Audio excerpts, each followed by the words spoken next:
అందరికీ నమస్కారం. గీతమ్మ కథల ప్రపంచానికి స్వాగతం. నేను గీతావాణి. ఇప్పుడు ఒక ప్రసిద్ధ రచనను ఆస్వాదించబోతున్నాం. అది పిలక గణపతి శాస్త్రి గారి విశాల నేత్రాలు. గణపతి శాస్త్రి గారి కవిత్వం నేను ఇదే మొట్టమొదటిసారి చదవటం. బుక్ షాప్లో నాకు బుక్ అమ్మిన ఆయన నాకు దీన్ని రికమెండ్ చేశారు, మరికొన్ని పుస్తకాలతో పాటు. శ్రీ పిలక గణపతి శాస్త్రి గారి జననం తూర్పుగోదావరి జిల్లాలో. ఈయన సంస్కృత ఆంధ్రాలతో పాటు ఆంగ్ల భాషలో కూడా ప్రవీణులు. ఉపాధ్యాయులుగా, పత్రికా సంపాదకులుగా పనిచేశారు. విశాల నేత్రాలు గురించి అట్ట వెనుక ఉన్న కొంత సమాచారం తెలుసుకుందామా? శ్రీమద్ రామానుజుల విశిష్టాద్వైత ప్రస్థానం దక్షిణ భారతదేశంలో అసంఖ్యాక దేవాలయాల ఆవిర్భావానికి కారణమైంది. ఆ రామానుజ యతీంద్రుల అపార కృప హేమసుందరి, రంగనాయకుల వంటి వారినెందరినో మహనీయ మానవ స్వర్ణ దేవాలయాలుగా మలచింది. హేమసుందరి, రంగనాయకులంటే ఈ రచనలోని నాయకీ నాయకులన్నమాట. ఆంధ్రపత్రికలో ధారావాహికంగా ప్రచురితమై తెలుగు పాఠకుల మనస్సులను దోచుకొని ఆంధ్రప్రదేశ్ సాహిత్య అకాడమీ బహుమానాన్ని అందుకున్న కమనీయ నవల విశాల నేత్రాలు. ఇక కథలోకి ప్రవేశిద్దామా? విశాల నేత్రాలు. పిలక గణపతి శాస్త్రి. ప్రారంభం. ఆకాశంలో నీలి నీలి మబ్బుల బారులు తెలి తెలి వెన్నెల వెలుగులతో దోబూచులాడుకుంటున్నాయి. నేల మీద వెలుగు నీడలు ఒండొంటిననుసరించి పరుగులు ఆరంభించాయి. నీల మేఘాల పైపైన అంతా వినిర్మలాకాశమే, తెల్లని తేట వెలుగుల పాలసంద్రమే. ఎటువైపు చూచినా మిణుకు మిణుకుమంటున్న చుక్కల తళతళలే. కానీ నిచ్చులాపురంలో అంతటా మసక చీకట్లే. ఊపిరి బిగబట్టుకుని రంగనాయకుడు మామిడి చెట్టు చిటారు కొమ్మ మీదికి ఎగబాకుతున్నాడు. ఒళ్ళు అక్కడక్కడ కొంచెం చీరుకుపోయింది. అయినా అతనికి చిన్న చీమ కుట్టినట్టయినా అనిపించలేదు.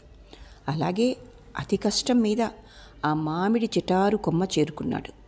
దానిమీద కూర్చుని నెమ్మదిగా మున్ముందుకు జరిగి దట్టంగా అలుముకున్న చిగురుల గుబురులో తలదాచుకున్నాడు. తన సంగతి ఎవరైనా పసిగడుతున్నారేమోనని చాలా జాగ్రత్తగా మామిడి తోపు 4 మూలలా పరిశీలించాడు. ఎక్కడా మనిషి జాడ కనిపించలేదు.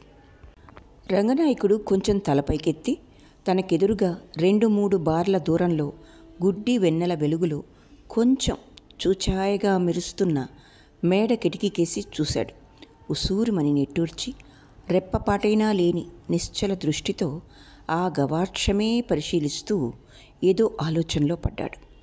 ఆకాశంలో దట్టంగా కమ్ముకున్న మబ్బుల మాటున తలదాచుకున్న జాబిల్లి క్షణకాలం తళుక్కుమని మెరిసి తిరిగి మేఘాల మాటున పడి అదృశ్యుడైనాడు.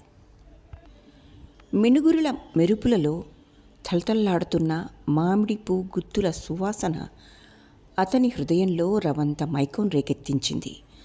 నిచ్చుళాపురంలో ఎక్కడో మారుమూల ఒక జాగిలం మురిగింది. పక్కనే కొమ్మ మీద ఉడత తోక పైకెత్తి పరిగెత్తింది. రంగనాయకుడు కొంచెం ఉలిక్కిపడ్డాడు, కానీ తమాయించుకున్నాడు. చిరుగాలికి రాలుతున్న పండుటాకుల గలగల ధ్వని లీలగా అతని హృదయంలో ప్రతిధ్వనించింది. రాత్రి 3వ యామం కూడా గడిచిపోతున్నది. అయినా అతనికి ఇంతవరకు హేమసుందరి సందర్శన భాగ్యం లభించలేదు. అనుకున్న సమయానికి కొంచెం ముందుగానే తనక్కడికి వచ్చి ఉండవచ్చునని రంగనాయకుడు అనుమానించాడు. ఒకవేళ దాసి నాంచారమ్మ ద్వారా పంపించిన కబురు హేమసుందరికి అందలేదేమో అని మళ్ళీ కొంచెం మదనపడ్డాడు. రంగనాయకుడు ఒంటికంతటికీ దట్టంగా మసిపూసుకున్నాడు. బహుశా అందువల్లనే తన రాక హేమసుందరికి తెలిసి ఉండకపోవచ్చునని కొంతవరకు సమాధానపడ్డాడు. శిరస్సు బాగా పైకెత్తి మళ్ళీ ఆ మేడ కిటికీ లోపల పరిశీలించాడు. అతని అదృష్టం పండింది. మబ్బుల మాటున దాగిన చందమామ తెర తొలగించుకొని యువతలికి వచ్చి తెల్లని వెలుగులతో తోటంతా ముంచెత్తుతున్నాడు. ఆ వెలుతురులో అతని రాక హేమసుందరి గుర్తించిందేమో. నెమ్మదిగా అడుగులు వేసుకుంటూ కిటికీ ముందు నిలబడింది. సన్నని తీయని కంఠస్వరంతో, మీరేనా, వచ్చారా అని పలకరించింది. మామిడి కొమ్మల మీద నుంచి దిగజారిన వెన్నెల జాలు హేమసుందరి నుదుటి మీద ప్రసరించింది. రంగనాయకుడిప్పుడు ముఖం కొంచెం పైకెత్తి ఆ సుందరి విశాల వినీల నేత్రాల వైపే చూస్తూ మరి బాహ్య ప్రపంచం మాటే విస్మరించాడు. ఎర్రగా కాగిన పాల వంటి ఆమె శరీర ఛాయ చంద్రకాంతిలో దృశ్యాదృశ్యంగా భాషించింది. ముంగుర్లలో వ్రేలాడుతున్న మేలి ముసుగులో కర్ణాభరణాల వరకు విస్తరించిన విశాల విలోచన యుగళి వలలో చిక్కుకున్న గండు మీల జంటల చెంగలించింది. ఇంచుమించుగా 20 ఏళ్ళు నిండిన వయస్సు ముమ్మరంలో పాల వెన్నెలలో హేమసుందరి రంగనాయకునికి ఒక అచ్చరలా సాక్షాత్కరించింది. కలగంటున్నానా, మేలుకున్నానా అని అతడొక క్షణకాలం లోపల వితర్కించుకున్నాడు. ఆ సమయంలో వారుభయులు ఒకరొకరి బిగి కౌగులింతలో వాలి మైమరచి నిద్రించాలని ఎంతైనా ఉబలాటపడ్డారు. కానీ కొంచెం ఆప్యాయంగా మాట్లాడుకోవటానికి అవకాశం లభించలేదు. రవంత గొంతెత్తి ప్రసంగిస్తే తమ సంగతి ఎవరైనా ఇట్టే కనిపెట్టి వెయ్యవచ్చునని రంగనాయకుడు బాగా తటపటాయించాడు. అలాగే గంభీర నిశ్చల దృష్టితో ఆమె సోయగం జుర్రుకున్నాడు. ఆ క్షణంలో వారిద్దరి పెదవుల మీద తరలించిన దరహాస రేఖ ఆకాశంలో అంతటా రెల్లు పూల జల్లులా అలుముకున్న వెన్నెల వెలుగులతో మేళవించింది. అంతలోనే రంగనాయకుని మనస్సులో మెరుపులా ఒక ఆలోచన మెరిసింది. వెనువెంటనే అది ఆమెతో చెప్పి తీరాలని నిశ్చయించుకున్నాడు. మరి వేచి ఉండలేక ఊపిరి బిగబట్టి ఒక్క దూకులో ఆ మేడ కిటికీ మీదికి ఎగిరి కాలు జారి పడిపోకుండా ఊచ గట్టిగా పట్టుకున్నాడు. అతి కష్టం మీద చువ్వల మధ్య నుంచి హేమసుందరి కళ్ళు 2 గట్టిగా ముద్దు పెట్టుకున్నాడు. చెవిలో ఏదో చెప్పబోయాడు, కానీ మున్ముందుగా చెక్కిలి మీద చిక్కని ముద్దు చిత్రించాడు. ఆ తన్మయతలో మరి తన రహస్యం మాటే మర్చిపోయాడు.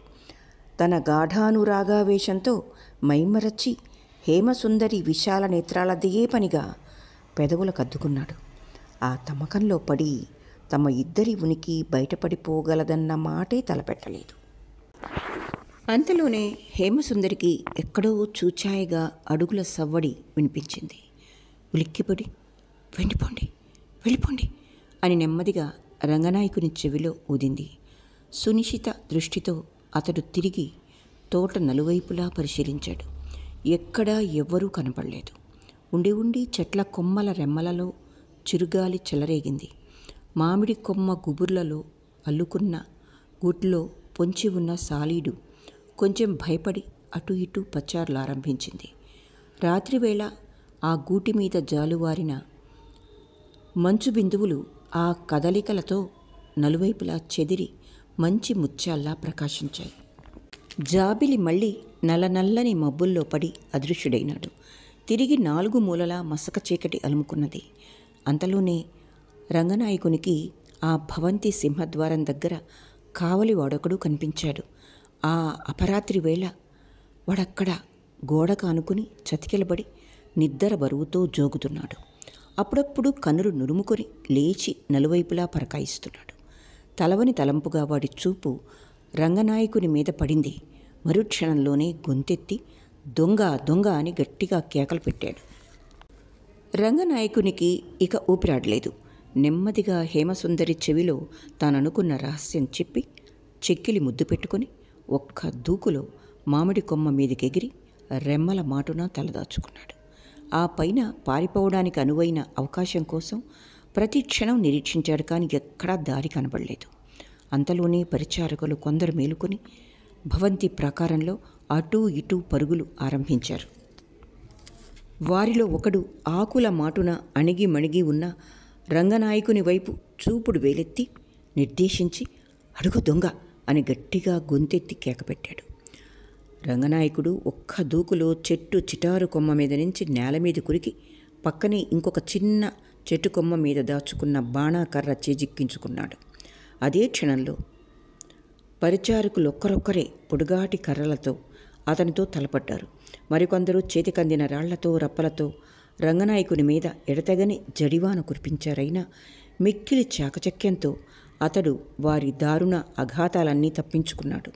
5-6 నిమిషాల వరకు బాణాకర్రల తాకిడి వల్ల చెలరేగిన కోలాహలం భవంతి ప్రాకారంలో అంతటా ప్రతిధ్వనించింది.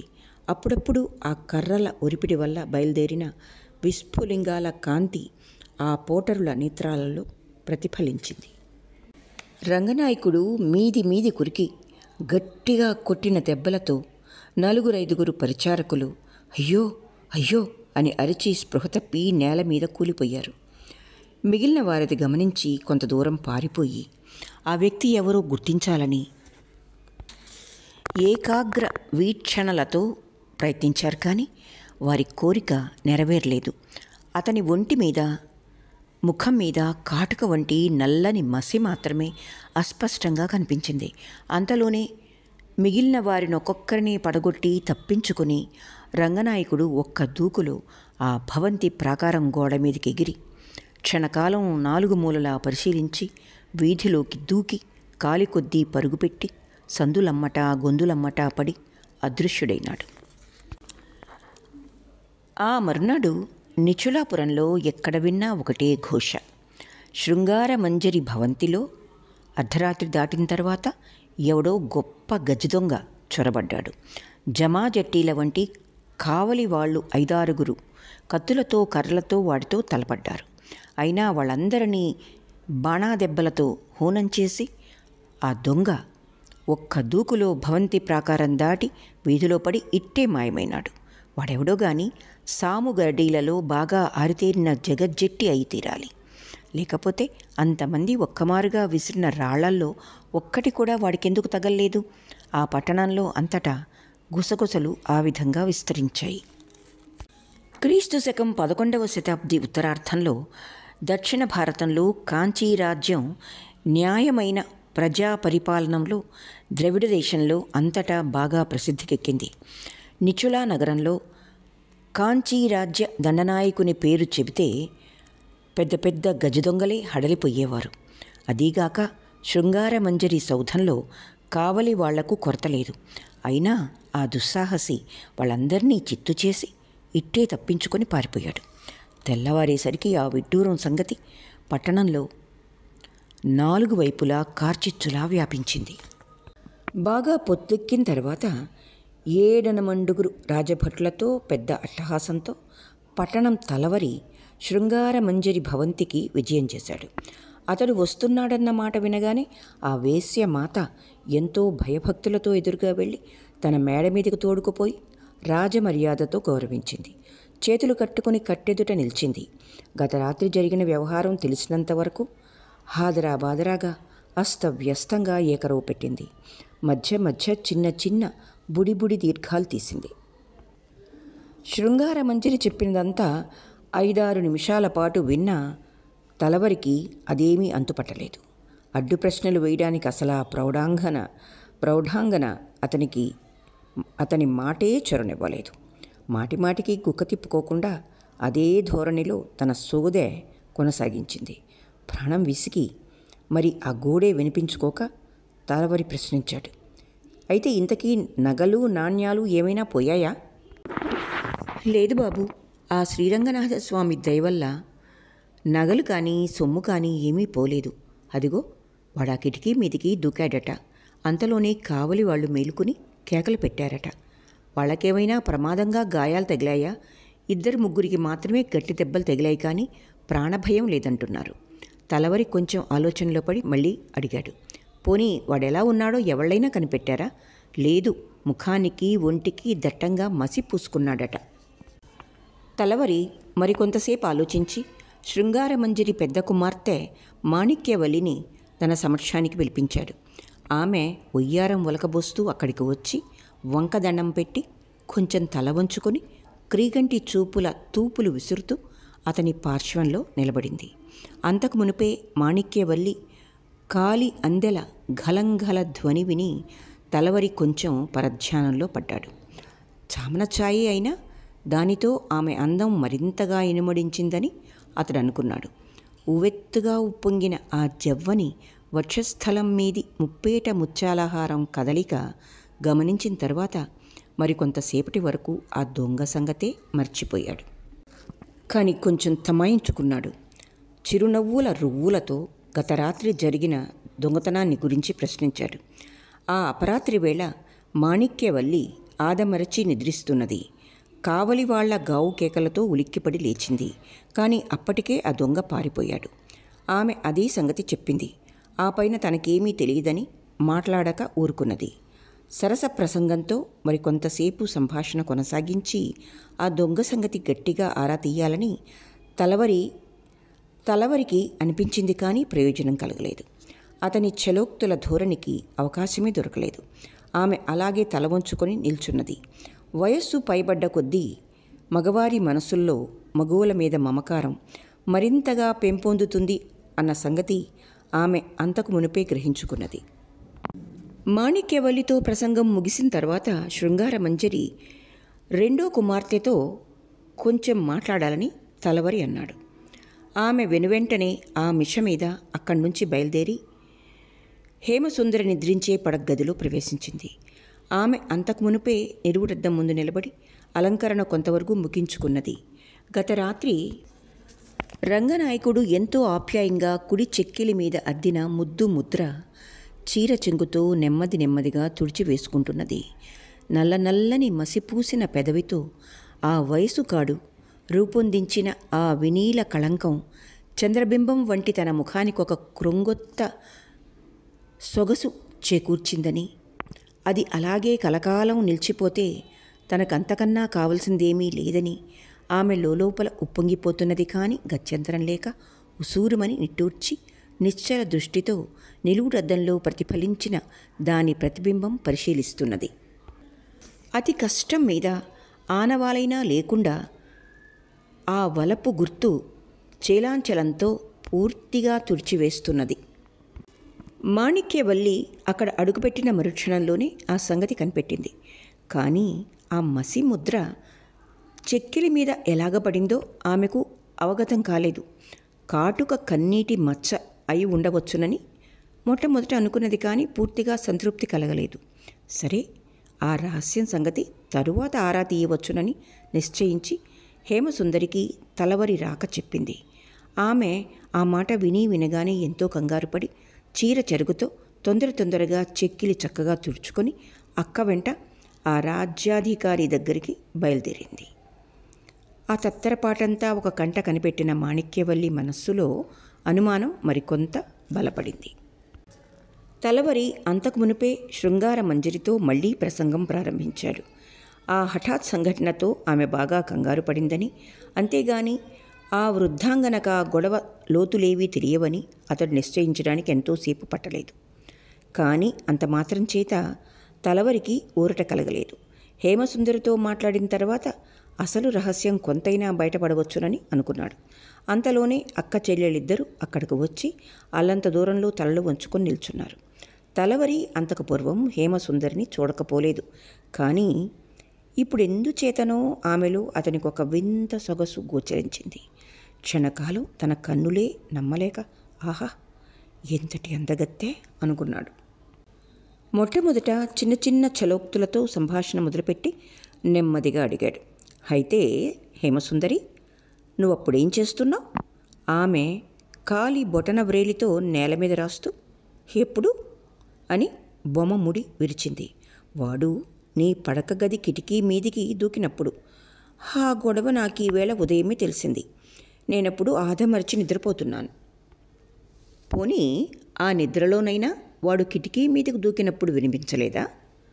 అవును, కొంచెం చూచాయగా వినపడింది. మరి అప్పుడేం చేశావు? హేమసుందరి రవంతసేపు ఆలోచించి చిట్ట చివరకు ఒక సమాధానం ప్రారంభించింది. పెద్ద బావురు పిల్లి ఏదో మేడ పై అంతస్తు మీద నుంచి కిందకు దూకిందేమో అనుకుని గట్టిగా ముసుగు తన్నుకుని పడుకున్నాను.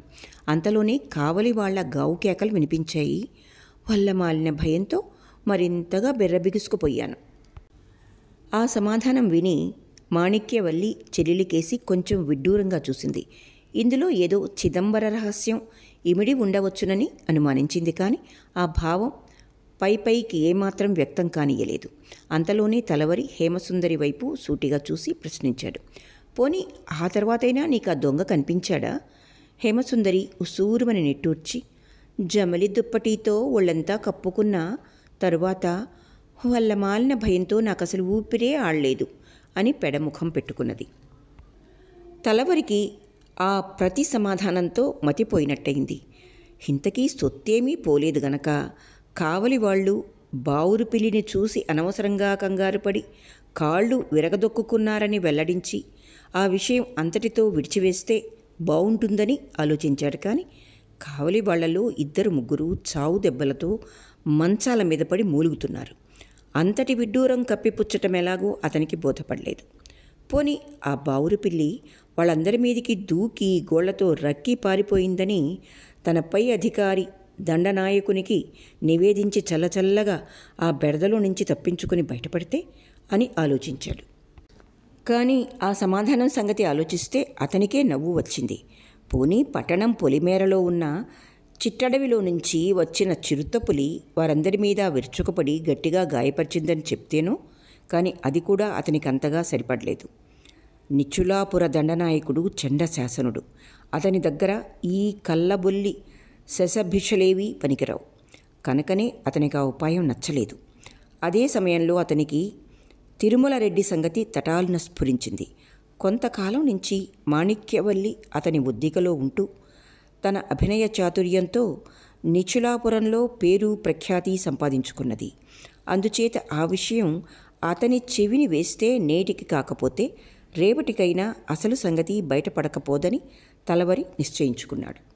వేశ్య మాత శృంగారమంజరి కేసి చూసి సరేగాని ఇంతకీ నువ్వేమంటావు అన్నాడు. ఆ వేశ్యమాత చేతులు కట్టుకుని ఏమో బాబు, నాకిదేమీ అంతు చిక్కడం లేదు. నా చిన్నతనంలో ఇలాంటి దొంగతనాలు ఎన్నడూ కనీ విని ఎరగను అని చెప్పి ఆ సత్యకాలం నాటి మహిమ అభివర్ణించడం మొదలుపెట్టింది. తలవరి ఆమె ధోరణికి అడ్డు తగిలి సరే దీనికేంలే, ఇంటి దొంగను ఈశ్వరుడైనా పట్టలేడన్న మాట ఊరికే పుట్టలేదులే అన్నాడు కొంచెం వెటకారంగా. శృంగారమంజరి ఆ సమాధానంలో గల అంతరార్థం అంతా ఇట్టే కనిపెట్టింది. బాబు, తాత ముత్తాతల నాటి నుంచి మా కుటుంబం మర్యాద మీకు తెలుసును కదా. నేనిప్పుడు ప్రత్యేకంగా విన్నవించుకోవలసిందేమీ ఉంది. నా పిల్లలిద్దరూ సత్యకాలం నాటివాళ్ళు. ఈ మాయ కలికాలంలో పుట్టవలసిన వాళ్ళు కారు. నువ్వంతకన్నా అమాయకురాలివి, పాపం, నోటిలో వేలు పెట్టినా కరబలేవు అని వ్యంగ్యంగా నవ్వి బొమ్మముడి విరిచి తలవరి రాజభటులతో బాటక్కడి నుంచి బయలుదేరి తిన్నగా తిరుమల రెడ్డి భవంతి వైపు సాగిపోయాడు. ఆ వేళ రాత్రి బాగా చీకటి పడినంత వరకు హేమసుందరితో కొంతసేపు ఏకాంతంగా సంభాషించాలని అక్క మాణిక్యవల్లి ఎంతైనా ఆరాటపడింది. కానీ అవకాశం లభించలేదు. దీపాల వేళ దాసి తొందరగా దగ్గరికొచ్చి తిరుమల రెడ్డి గారి ఈవేళ రాత్రి ఇక్కడికి విజయం చేస్తున్నామని కబురు పంపించారు అని చెవిలో చెప్పి చల్లచల్లగా లోపలికి జారుకుంది. ఆ మాట విని మాణిక్యవల్లి కొంచెంసేపు ఆశ్చర్యపడి ఉసూరుమని నిట్టూర్చి దిగాలు పడి నిల్చున్నది. ఇటీవల కొన్నాళ్ల నుంచి తిరుమల రెడ్డి శృంగారమంజరి భవంతికి అంతగా రావటం లేదు. ఒకవేళ ఎప్పుడైనా చుట్టపు చూపుగా వచ్చినా ఎంతసేపు హేమసుందరి మీదే అతని దృష్టి.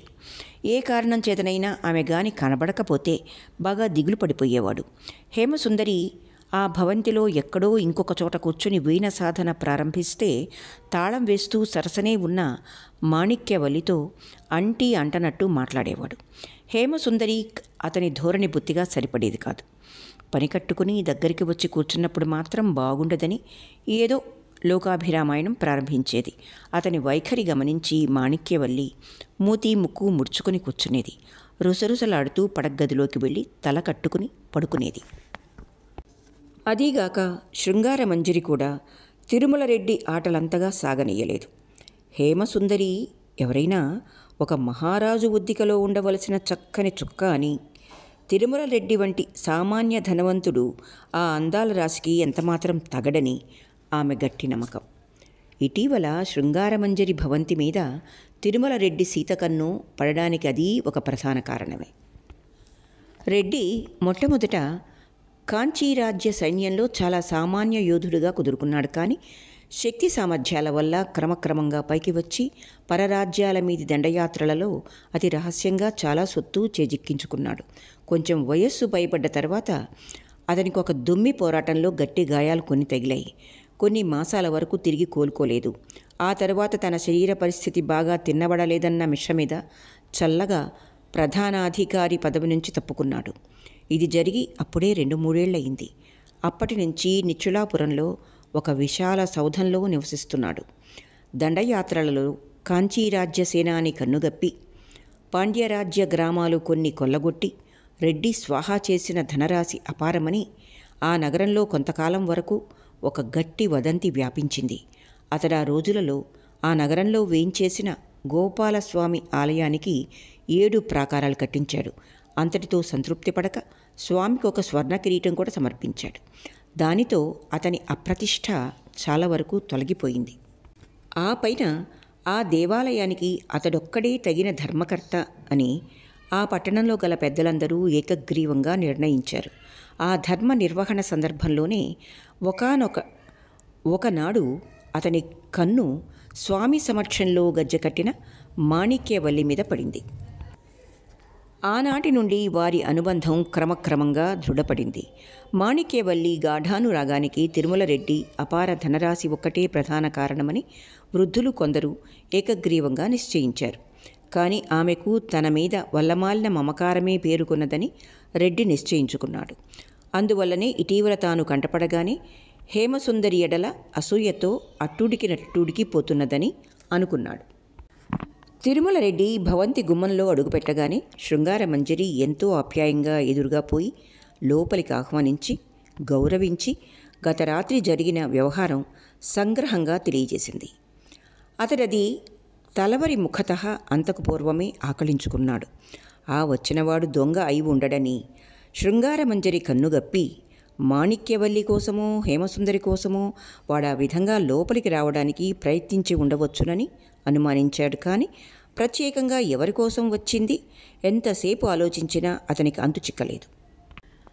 తిరుమల రెడ్డి కొంచెం పొడగిరి, బలిష్ఠుడు, నేరేడు పండు వంటి నల్లని దేహఛాయ, ఒత్తుల నేత్రాలతో కొంచెం కొనదేరిన నాసికతో అతనిది చక్కని కనుముక్కు తీరున్న ముఖమని చూసిన వారెవరికైనా స్ఫురించి తీరుతుంది. శృంగారమంజరితో మరికొంతసేపు మాట్లాడిన తర్వాత ఆ దొంగ సంగతి ఆరా తీయడం అంత కష్టం కాదని రెడ్డి గట్టిగా భరోసా ఇచ్చాడు. అది ఒక పెద్ద పనే కాదు, పొమ్మన్నాడు. అంతేనే గాని తన లోపలి అనుమానం మాత్రం పైకి పొక్కనియ్యలేదు. తిరుమల రెడ్డి నెమ్మదిగా అడుగులు వేసుకుంటూ మాణిక్యవల్లి పడక గదిలో ప్రవేశించాడు. నిశ్చల దీపకాంతిలో ముప్పేట ముత్యాల హారాల తళతళలలో, కర్ణాభరణాల మెరుపులలోని గజ్జెల వడ్డాణం బిగింపులో ఆనాడామె అపూర్వ సౌందర్యం రెడ్డికెంతో తన్మయత కలిగించింది. చిరునవ్వులు చిందిస్తూ సమీపించి గాఢంగా కౌగలించుకోవాలనుకున్నాడు. కానీ మాణిక్యవల్లి అది కనిపెట్టి తటాలను తప్పించుకొని కొంచెం దూరంగా నిలిచి వినబడినట్టు రుసరుసలాడింది. ఈవేళ ఎందుచేతనో ప్రత్యేకంగా నా మీద అనుగ్రహం కలిగినట్టుందే. నమ్ము నమ్మకపో, ఆ దొంగ సంగతి విన్నప్పటి నుంచి నిజంగా నాకు మతిపోయినట్టయింది. పోనీలే, ఇంతకీ సొత్తేమీ పోలేదు కదా, అదే 10,000. పోనీలేండి, ఈ విధంగానైనా నా మీద కొంచెం దయ కలిగింది. మాణిక్యవల్లి మూతి బిగించుకొని పాన్పు మీద చతికిలబడింది.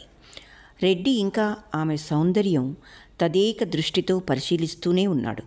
కొంచెం కోలదనము, గుండ్రని నేత్రాలు, చామన ఛాయ ఆ ముఖానికి పెట్టని అలంకారాలైనాయని అనుకున్నాడు. ఎన్నాళ్ళు చూసినా మాణిక్యవల్లి సరికొత్తగానే కనిపిస్తున్నదే అనుకున్నాడు. క్షణకాలం ఆమె వైపు అలాగే చూసి బొమ్మ ముడి విరిచి, మాణిక్యవల్లి అయితే ఆ దొంగ ఎందుకు వచ్చాడంటావు అన్నాడు. ఏమో, నాకేం తెలుసు. దొంగల మనసుల్లో ఎలాంటి ఆలోచనలు పుట్టుకొస్తాయో పైవారికి ఎలాగా తెలుస్తాయి? ఆ ప్రత్యుత్తరం వల్ల రెడ్డికి ఏమాత్రం సంతృప్తి కలగలేదు. పైగా అది గట్టిగా గుండెలో పొడుచుకుంది. అయినా నిగ్రహించుకున్నాడు. కొంచెం దగ్గరగా జరిగి 2 భుజాల మీద చేతులు వేసి తీవ్రంగా ఆమె వైఖరి పరిశీలించి, నీకు తెలుసును అన్నాడు. మాణిక్యవల్లి ఖచ్చితంగా, నాకు తెలియదుగాక తెలియదు. అన్యాయంగా నా మీద నింద వేయడానికైనా తమరిక్కడికి దయచేసింది అని గట్టిగా నిలవరించింది. అయినా రెడ్డి చెలించలేదు. అదే ధోరణిలో మళ్ళీ గద్దించాడు. ఎంత లేదన్నా నాకీ మాత్రం తెలియదనుకున్నావా? ఇంతకీ సొత్తేమీ పోలేదు కనుక వాడు నీకోసమే వచ్చాడు. అవునా కాదా? నిజం చెప్పు. ఆమె ప్రశ్న విని నిశ్చల శిలాప్రతిమలా నిర్ఘాంతపడింది. 2-3 క్షణాల దాకా మరి ఆమె నోట మాటే వెలువడలేదు. హాహా, ఈ మగవారెంతటి విచిత్రమైన మనుషులు! ఈ మధ్యన ఈయన నేనంటే అంటనట్టు తప్పించుకొని తిరుగుతున్నారు. ఆ దొంగ ఎవడో భవంతి కిటికీ మీద అడుగుపెట్టగానే నా మీద వల్లమాలిన మమకారంతో తల మునకలవుతున్నారు. ఇప్పుడిక కాదంటే మాత్రం నమ్ముతారు కనుకనా? అసలు ఇలాంటి మనుషులకి ఒట్టి అసూయ, ఈర్ష్య తప్ప ఆత్మీయత అంటే ఏమో తెలిస్తేనా? అయ్యో రాత అని రవంతసేపు పరిపరి విధాల పరితపించింది. అంతలోనే మనసులో రాజుకుంటున్న అక్కసంతా ఒక్క గుక్కలో వెళ్ళగక్కింది. అవును, నా కోసమే వచ్చాడు, నిజమే. మీకిప్పుడు బాగా సంతృప్తి కలిగిందా? అలాగా, అయితే పేరు చెప్పు. ఈ సాయంత్రంలోగానే వాడి రక్తం కళ్ళ చూస్తాను. రెడ్డి అట్టుడికినట్టు ఉడికిపోయాడు. అయితే ముందుగా నన్నే ఈ బాకుతో పొడిచి చంపండి. ఇంతకీ నేనే గదా అంతటి ఘోర పాపానికి ఒడికట్టిన దాన్ని. మాణిక్యవల్లి మరుక్షణంలోనే ఆ పక్కనే ఉన్న దంతం పెట్టెలో దాచిన కైజారు అతనికి అందియ్యబోయింది. కానీ అదే క్షణంలో తిరుమల రెడ్డి ఆ సుందరిని తన గాఢాశ్లేషంతో గట్టిగా పొదివి పట్టుకున్నాడు. ఊరికే వేళాకొళానికన్నాను, ఇంత మాత్రానికే ఇంతగా ఆగ్రహించాలా? మాణిక్యవల్లి తటాలున అతని బిగి కౌగల్లో నుంచి తప్పించుకున్నది. రెడ్డి మళ్ళీ తన తప్పిదం మన్నించవలసిందిగా బ్రతిమాలుకున్నాడు. అయినా ఆమె శాంతించలేదు. రుసరుసలాడుతూ నిలవరించింది. చాలండి మీ వేళాకోళాలు. ఇంతకీ మీకు ఈ మాట ఎవరు చెప్పారు? ఎవరు చెప్పలేదు, ఊరికే పరిహాసానికన్నాను అంతే. అయితే మరి నన్నింత నిర్బంధించి అడగవలసినంత అవసరం ఏమి వచ్చింది? మన తలవరు లేడు, అతగాడు తనకి సాయం చేసి పెట్టవలసిందని బ్రతిమాలుకున్నాడు. కనుకనే నిన్నిన్ని విధాల నిర్బంధించాను. నిజమేనా? నన్ను చంపుకొని తిన్నట్టేనా? నిజమే మాణిక్యవల్లి, లేకపోతే నాకెందుకీ లేనిపోని రొస్టు? గోడ పెట్టినట్టు ఒక అబద్ధం కల్పించాడు రెడ్డి. అయినా మాణిక్యవల్లికి అంతగా నమ్మకం కలగలేదు. ఆ గోపాలస్వామి తోడేనా? చూపుడు వేలెత్తి అల్లంత దూరంలో కానవస్తున్న ఆ దేవాలయ గోపురం చూపించింది. సరిగ్గా ఆమె చెప్పినట్టే ఒట్టు పెట్టుకున్నాడు రెడ్డి. అయితే వాడెవడో, ఎందుకొచ్చాడో 2-3 రోజుల్లోనే కనిపెట్టి చెప్తాను. సరికదా? మరి నాకేం బహుమతి ఇస్తారు? నువ్వేది కోరుకున్నా సరే. అబ్బా, ఏమి ఔదార్యం! అయినా ఎందుకు మీకింత తహతహ? సరే మళ్ళీ మొదటికొచ్చావా? ఈ తాపత్రయం అంతా తలవరి కోసమే అని చెప్పానుగా. అతగాడు నా ప్రాణ స్నేహితుడు.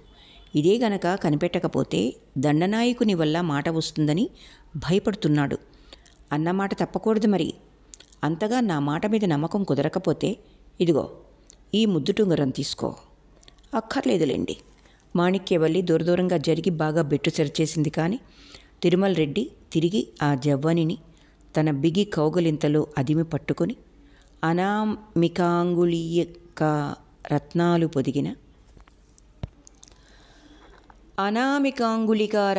పొదిగిన అంగుళీయకం చక్కగా అలంకరించి ఆ వేలి కణుపు ముద్దు పెట్టుకున్నాడు. మాణిక్యవల్లి హేమసుందరి శృంగారమంజరి కన్న కుమార్తెలు కారు. వారిద్దరినీ ఆమె చాలా చిన్నతనం నుంచి పెంచి పెద్దవారిని చేసింది. కాంచీ రాజ్యంలో అంతటా ప్రసిద్ధికెక్కిన నృత్యాచార్యుల వద్ద ఆ జవ్వనులిద్దరూ భరత నృత్య పద్ధతి కూలంకషంగా అభ్యసించారు. వీణ, వేణు, మృదంగాలలో, గాత్ర సంగీతంలో చక్కని నైపుణి గడించుకున్నారు. పాండిత్యంలో, నృత్య చాకచక్యంలో, మాణిక్యవల్లిదే పైచేయి కాని హేమసుందరి అందంలో అక్క కన్నా మిక్కిలి మిన్న. ఆ అక్క చెల్లెలిద్దరికీ తమ తల్లిదండ్రుల పేర్లైనా తెలియవు. శృంగారమంజరి తమ కన్నతల్లి కాదని చాలా కాలం క్రితమే వారికి తెలిసింది. దిక్కు మొక్కు లేని పసిపాపలిద్దరినీ చిన్నతనం నుంచి పెంచి పెద్దవారిని చేశానని ఆ వేశ్యమాత ఒకనాడు పిచ్చాపాటి మాటల సందర్భంలో తిరుమల రెడ్డితో చెప్పింది. అంతకన్నా వివరాలేవీ వారికి తెలియలేదు. అవి తెలుసుకుని తీరాలన్న గట్టి పట్టుదల కూడా వారికెన్నడూ కలుగలేదు. ఇద్దరికీ చిన్ననాటి నుంచి ఒండరుల ఎడల కొంత అన్యోన్యత ఏర్పడింది. ఉభయులు ఒకరికెదురుగా కూర్చుని వీణ వేణు మృదంగ సాధనలు కొనసాగించారు. గోపాలస్వామి దేవాలయంలో గజ్జె కట్టి నృత్యం చేశారు. ఒకే కంచంలో తిని ఒకే మంచం మీద పడుకుని అల్లారు ముద్దుగా పెరిగి పెద్దవారైనారు. అయితే ఇటీవల అక్క మనసులో చెల్లెలి ఎడల కొంత వైమనస్యం మొలకెత్తింది. ఆమె మీద తిరుమల రెడ్డి కన్ను పడిందని మాణిక్యవల్లి కనిపెట్టడానికి ఎంతో కాలం పట్టలేదు. అప్పట్నుంచి ఆమె మనస్సులో ఎడతెగని గుంజాటన బయలుదేరింది. మాణిక్యవల్లి ఎంతటి అపురూపమైన చీర కావాలన్నా, నగ కావాలన్నా, వీణ కావాలన్నా ఇన్నాళ్ల నుంచి అడిగిన వెంటనే ఆమె ఒడిలో పడింది. ఎన్నడూ ఏ విధమైన లోటు కనబడలేదు. అంతేకాదు, మాణిక్యవల్లికెన్నడూ ఇంకొక సరసుని వైపు కన్నెత్తి చూడవలసినంత అవసరమే కలగలేదు. వయసులో కొంచెం పెద్ద అయినా తిరుమల రెడ్డి ఆమెనెంతో ఆప్యాయంగా కళ్ళకద్దుకుంటున్నాడు. వారిద్దరి మధ్య అనుబంధం ప్రారంభమైన తర్వాత ఇంచుమించుగా 2-3 ఏళ్ల కాలం చీకు చింత లేకుండా, ఏ విధమైన పొరపచ్చము లేకుండా ఎంతో హాయిగా గడిచిపోయింది. కానీ ఇప్పుడు ఆ సుఖానికి ఒక పెద్ద అడ్డంకి ఏర్పడబోతున్నదని మాణిక్యవల్లి బాగా భయపడింది. మాణిక్యవల్లికి వయసు పెరుగుతున్నది. ఆనాటికి శృంగారమంజరి వృద్ధురాలవుతున్నది. ఆమె హరీమన్న తర్వాత తన గతి ఏం కావాలి? తిరుమల రెడ్డి ఎడల ఆమెకెన్నడూ వల్లమాలిన మమకారం కలగలేదు. అసలు అటువంటి మమకారం గూడే ఆమె ఎరగదు. కానీ అతని మీద తనకేర్పడింది ప్రగాఢమైన అనురాగమే అని భ్రమపడింది. అటువంటి పరిస్థితిలో రెడ్డి మనస్సు హేమసుందరి మీద మొగ్గుతున్నదని, మరి అంతకన్నా దురన్యాయం లేదని మదనపడింది. తన యావచ్చక్తిని వినియోగించి ఆ ధోరణిని అరికట్టాలని సంకల్పించింది. శాయశక్తులా ప్రయత్నించింది, కానీ ప్రయోజనం కలగలేదు. ఎన్నిన్ని విధాల తలబద్దలు కొట్టుకున్నా ఆనాటి వరకు కనుచూపు మేరలో వేరే దారి ఏదీ కనపడలేదు. కానీ ఇప్పుడు ఆమె కళ్ళెదట ఏదో ఒక కొత్త బాట స్పష్టంగా గోచరించింది. అప్పటికి జాము పొద్దెక్కింది. శృంగారమంజరి భవంతి చూరులలో వేరాళగట్టిన వరి వెన్నుల గుత్తుల మీద వాలుతున్న రామచిలకల కోలాహలంలో పిచ్చుకలు అటు ఇటు బెదిరి పారిపోతున్నాయి.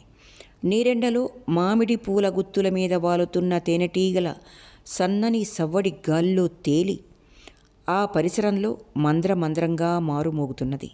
అల్లంత దూరంలో గోపాలస్వామి దేవాలయం గుడిగంటల ఘోషలో రాజవీధిలో 2 ఎడ్ల బండ్ల మువ్వల మోత క్రమక్రమంగా అణిగిపోతున్నది. పండు మొగలి రేకు వంటి జరీచీర ధరించిన హేమసుందరి బంగారు పూతతో నీరెండలో తళతళలాడుతున్న పంజరంలో రామచిలకకు ఒక కలకండ గుళిక అందిస్తున్నది. ఆమె సువర్ణ కర కంకణాలు, కర్ణాభరణాలు ఆ లేత ఎండలో తళతళలాడుతున్నాయి. హేమసుందరి రామచిలకకు ఏవో కొత్త మాటలు నేర్పాలని ప్రయత్నిస్తున్నది. కానీ అది అక్క అని తనకు అలవాటైన మాటే రెట్టిస్తున్నది. అదే క్షణంలో మాణిక్యవల్లి అకస్మాత్తుగా అక్కడికొచ్చి చెల్లెలి చేతిలో కలకండ ముక్క అందుకుని నోట్లో వేసుకున్నది. నిలువుగా నిర్ఘాంతపడిన హేమసుందరి చెయ్యి దొరకపుచ్చుకుని, నీతో ఒక రహస్యం మాట్లాడాలి, త్వరగా లోపలికి రా అని బలవంత పెట్టింది. కానీ హేమసుందరి అక్కడి నుంచి కదల్లేదు. తిరిగి ఇంకొక కలకండ ముక్క చిలక నోటికందిస్తూ కనుచూపు మేరలో గోచరిస్తున్న గోపాలస్వామి దేవాలయ గోపురం చిట్ట చివరి అంతస్తు కేసి చూసింది. ఆ పైన దానిలో నిలుచున్న ఒక పురుషాకృతి హఠాత్తుగా అదృశ్యమైంది. మాణిక్యవల్లి కనురెప్పపాటు కాలంలో ఆ సంగతి కనిపెట్టినా తనకేమీ తెలియనట్లు నటించింది. హేమసుందరిని తిరిగి లోపలికి రమ్మని బలవంత పెట్టింది. ఆమె నిలువునా దిగాలు పడి ఉసూరుమని ఒక వేడి నిటూర్పు విడిచిపెట్టి గదిలోకి వెళ్ళి పందిరి పట్టె మంచం పట్టుపరుపు మీద చతికిలబడి కొంచెం విసుగుదలతో ఏమిటా రహస్యం అని బొమ్మముడి విరిచింది. పరిచారకులెవరైనా ఆ పరిసరంలో మసులుతున్నారేమోనని నలువైపులా జాగ్రత్తగా పరకాయించి మాణిక్యవల్లి నెమ్మదిగా చెల్లెలి చెవిలో ఊదింది. హేమా, నేనొక మాట అడుగుతాను కానీ దాచకుండా ఉన్నది ఉన్నట్టు చెబుతావా? నాకంత నీ దగ్గర దాచవలసిన రహస్యాలేమి ఉన్నాయే? హేమ ఎంతో ఆశ్చర్యపడి అడిగింది. అయితే అడగమన్నావా? అడుగు, దానికే. నిన్న ఉదయం తలవరి మన భవంతికి వచ్చినప్పుడు నీకోసం నేను ఇక్కడికి వచ్చాను, జ్ఞాపకం ఉందా? అవును. అయితే ఆ సమయంలో చెక్కిలి మీద అద్దుకున్న నల్లని గుర్తేదో చీర చెరగుతో చెరిపి వేసుకుంటున్నావు, అవునా? హేమసుందరి ఆ ప్రశ్న విని లోపల ఉలిక్కిపడింది. కానీ పైకది రవంతైనా వెల్లడి కానీయక తిరిగి నిశ్చల దృష్టితో సమాధానం చెప్పింది. అవును, దానికే. అది ఇప్పుడింతగా నిలవరించి అడగవలసినంత పుట్టి మునక ఏం వచ్చిందమ్మా? అంత పుట్టి మునక ఏమీ లేదు గాని అద్దంలాంటి నీ బుగ్గ మీద నల్లని నేరేడు పండులాంటి ఆ గుర్తు ఎలాగ వచ్చిందా అని నాకు అనుమానం కలిగింది. నిన్ననే అడుగుదామనుకున్నాను కానీ అవకాశం దొరకలేదు. సరేలే, దానికేం కానీ ముందు నేను అడిగిన దానికి తిన్నగా సమాధానం చెప్పు. హేమసుందరి ఆ సూటి ప్రశ్న విని క్షణకాలం లీలగా నవ్వింది. అంతలోనే ఆ నవ్వు రవంతని గ్రహించుకుని హేళగా సమాధానం చెప్పింది. అయ్యో వెర్రిదానా, ఎందుకే నీకింతటి అపోహ? ఆ వేళ రాత్రి కావలి వాళ్ల గావుకేకలు విని బిక్క చచ్చి దుప్పటి ముసుగు తన్ని పడుకుని భళ్ళుమని తెల్లారేదాకా వెక్కి వెక్కి ఏడ్చాను. కాటుక కన్నీరు జారి 2 చెక్కిళ్ల మీద నల్లని చారికలు ఏర్పడ్డాయి. నువ్వు నా దగ్గరికి వచ్చేసరికి పైట కొంగుతో వాటినే తుడుచుకుంటున్నాను, అంతే. హేమసుందరి ఒక పెద్ద అడ్డుగోడలాంటి అబద్ధం వెనకాల దాక్కోవాలని ప్రయత్నిస్తున్నదని మాణిక్యవల్లి క్షణంలో కనిపెట్టేసింది. మరి బుజ్జగింపు వల్ల ప్రయోజనం లేదని గ్రహించి గుక్క తిప్పుకోకుండా పెద్ద బెదిరింపుతో భయపెట్టింది. హేమా, ఎన్ని విధాల బ్రతిమాలుకున్నా నీకు నా మీద నమ్మకం కలగలేదు. కానీ నీ మీద మున్ముందు ఒక పెద్ద బెడద విరుచుకుపడబోతున్నది సుమా.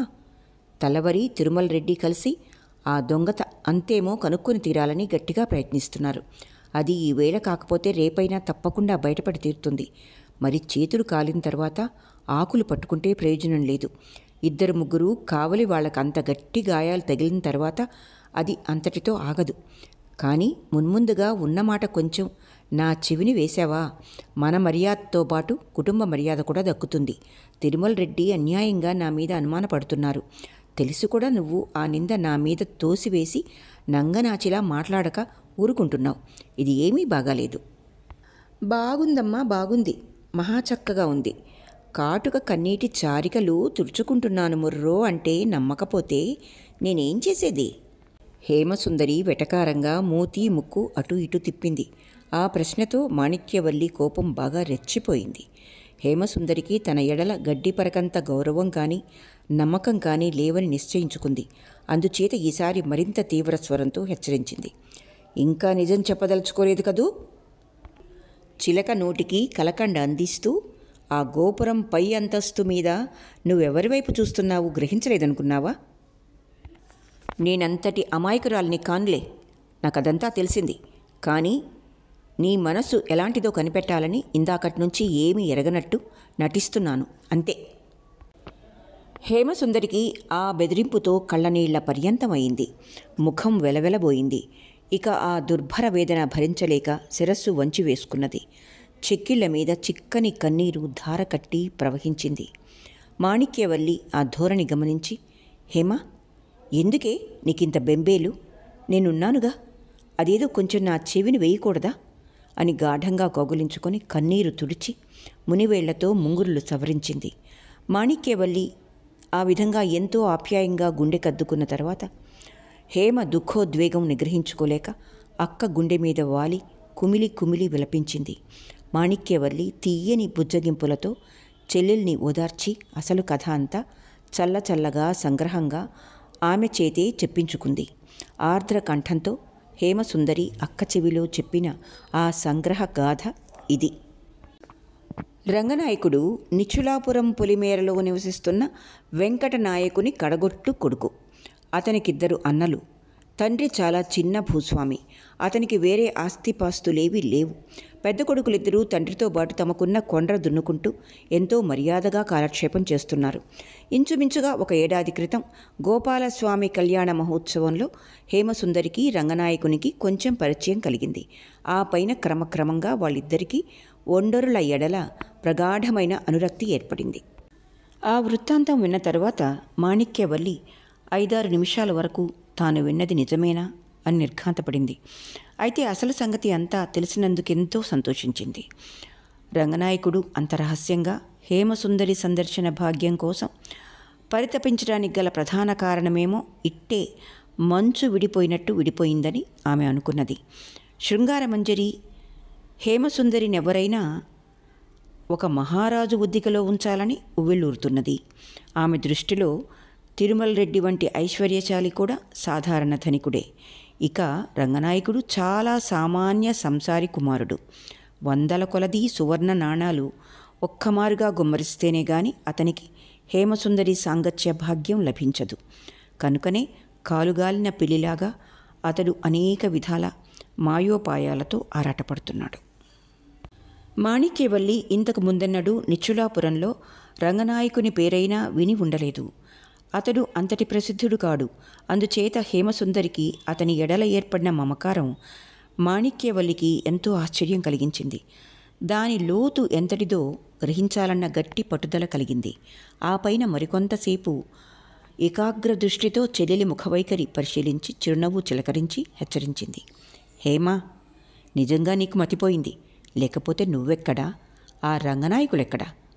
నగల, నాణ్యాల, మేడల, మిద్దెల? ఎందుకే నీకు లేనిపోని గొడవ? నిజానికి వాళ్ళకా పూట గడుస్తుందో గడవదో కూడా తెలియదు. నువ్విప్పుడు ప్రత్యేకించి చెప్పేదాకా నేను ఆ వెంకటనాయకుని పేరెన్నడూ వినలేదు. ఇక అతని కడగొట్టు కొడుకు మాట వేరే చెప్పాలా? నా మాట విని కాస్త సిరి సంపదలున్న వారెవరి మీదకైనా మనసు మళ్లించుకో. ఇంకొక 4 ఏళ్లు పైబడ్డాయంటే మరి నీ మాట ఎవరూ తలపెట్టరు సుమా. కాస్త జాగ్రత్తగా ఆలోచించుకో. అయినా హేమసుందరి వంచిన తల మరి పైకెత్తలేదు.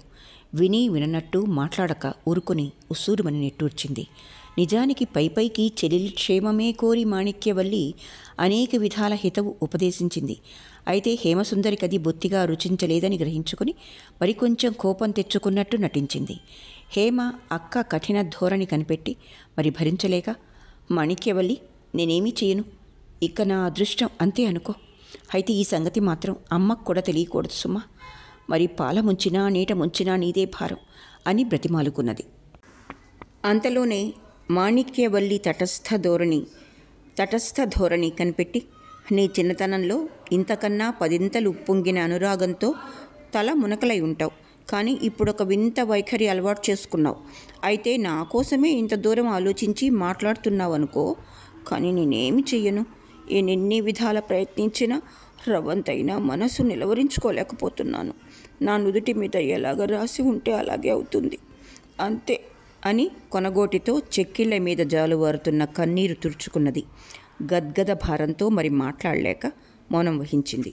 మాణిక్యవల్లి ఆ సుదీర్ఘ ప్రసంగం విని పక్కుమని నవ్వింది. అయ్యో వెర్రిదానా, నాకా చిన్నతనంలో అనురాగమా? అసలు మనకనురాగాలేమిటే? సరేగాని నువ్విక అతన్ని భవంతి దరిమానానికి కూడా రానియద్దు. ఇది నేను మీ ఇద్దరి క్షేమం కోరి చెప్తున్న మాట. బాగా జ్ఞాపకం పెట్టుకో. ఒకవేళ అతడిక్కడికి వచ్చాడంటే మరి ప్రాణాలతో బ్రతికి బయటపడ్డం మాత్రం కల్లో మాట. కావలి వాళ్ళిక అతన్ని చెయ్యి దాటిపోనియ్యరు. తెలిసిందా? జాగ్రత్త. ఆ పైన మాణిక్యవల్లి, తిరుమల రెడ్డి వచ్చే వేళయింది, మరి నేను వెళ్ళాలి అని లేచి నిలబడింది. హేమ ఆమె 2 చేతులు గట్టిగా పట్టుకుని, అక్కా, ఇవి చేతులు కావనుకో, కాళ్లే అనుకో. ఈ రహస్యం మాత్రం పైకి పొక్కకూడదు సుమా అని ఎంతో దీనంగా బ్రతిమాలుకున్నది. మాణిక్యవల్లి చెల్లెల్ని అలవోకగా గుండె కద్దుకొని, హేమ, నీ రహస్యం బయట పెడితే నా ఒళ్ళో ఏమన్నా ఒరుగుతుందా? ఎందుకే నీకింత ఆరాటం? భయం లేదులే అని చేతిలో చేయి వేసి ఉట్టు పెట్టుకుని బుజ్జగించి తొందరగా అడుగులు వేసుకుంటూ తన గదిలోకి వెళ్ళిపోయింది. అప్పటి నుంచి తిరుమల రెడ్డి రాక కోసం క్షణమొక యుగంగా నిరీక్షించింది. ఇక్కడితో పిలక గణపతి శాస్త్రి గారి విశాల నేత్రాలు మొదటి భాగం పూర్తి అయింది. ఆలకించినందుకు ధన్యవాదాలు.